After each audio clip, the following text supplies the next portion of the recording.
சோதனைகளை கொடுத்து கொடுத்து கொடுத்து ஒரு முஃமினை அல்லாஹ் பலப்படுத்தி பலப்படுத்தி பலப்படுத்தி பொறுமையின் கூலியை கொடுத்து பொருத்தத்தின் கூலியை கொடுத்து அல்லாஹ் அவனை நெருக்கமாக்கி கொண்டே வருவான், அந்தஸ்துகளை உயர்த்தி கொண்டே வருவான். அந்த அந்தஸ்தை அல்லாஹ் ரப்புல் ஆலமீன் நாளை மறுமையில் வெளிப்படுத்துவான். அவர்களுக்கு இந்த சோதனைகளை மறுமையில் இருந்து பார்க்கும் போது அவர்களுக்கு அதுவெல்லாம் ஒன்றும் தெரியாமல் ஆகிவிடும். சொர்க்கத்தை அல்லாஹ் ஒரு மனிதனுக்கு ஒரு முறை காட்டுவான். அவன் வாழ்நாள் முழுக்க சோதிக்கப்பட்டவன். சொர்க்கத்தை ஒரு முறை பார்த்தவன் அல்லாஹ் கேட்பான், உலகத்தில் ஏதாவது நீ சோதிக்கப்பட்டாயா என்று. அவன் சொல்லுவான், யா அல்லாஹ், உலகத்தில் நான் எந்த ஒரு சோதனையும் பார்க்கவில்லை என்று. அதை விட பெரிய அந்தஸ்து என்ன இருக்க போகிறது? அல்லாஹ் ரப்புல் ஆலமீன் இந்த மூன்றின் காரணமாகத்தான் இறை நம்பிக்கை கொண்டவர்களை சோதிப்பான். ஏன் இறை நம்பிக்கை கொண்டவர்களை அல்லாஹ் விரும்புகிறான்? விரும்பினால் சோதித்த அல்லாஹ் அவர்களை நெருக்கமாக்கி கொண்டே வருவான்.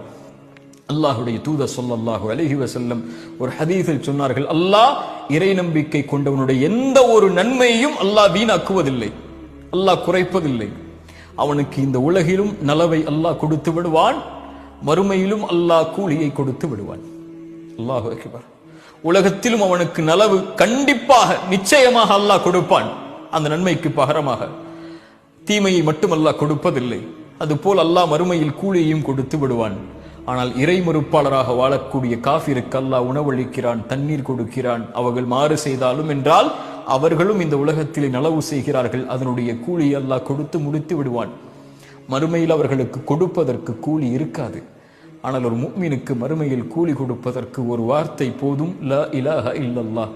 அல்லாஹ் ரப்புல் ஆலமீன் அதனால் தான் சொன்னால், உலகமளவு பாவங்களை சுமந்து நீ மறுமையில் வந்தாலும் லா இலாஹ இல்லல்லாஹ் என்ற வார்த்தை மட்டும் தூய்மையோடு இருந்தால் நீ சுமந்து வந்த உலகமளவு பாவங்களுக்கு நன்மையை தருகிறேன், நான் எதையும் பொருட்படுத்த மாட்டேன்.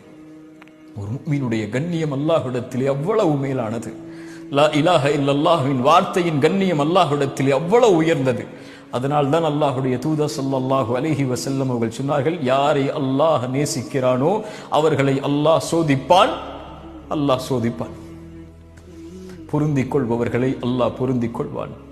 அல்லாஹ் ரப்புல் ஆலமீன் எம் சோதனைகளில் எம்மை உறுதிப்படுத்தட்டும். அல்லாஹ் எம்மை சோதிப்பதன் மூலமாக எம்மை அவனிடத்தில் நெருக்கமாக்கி அல்லாஹ் எம்மை நேசிக்கட்டும். அஸ்ஸலாமு அலைக்கும் வரஹ்மத்துல்லாஹி வபரகாத்துஹு.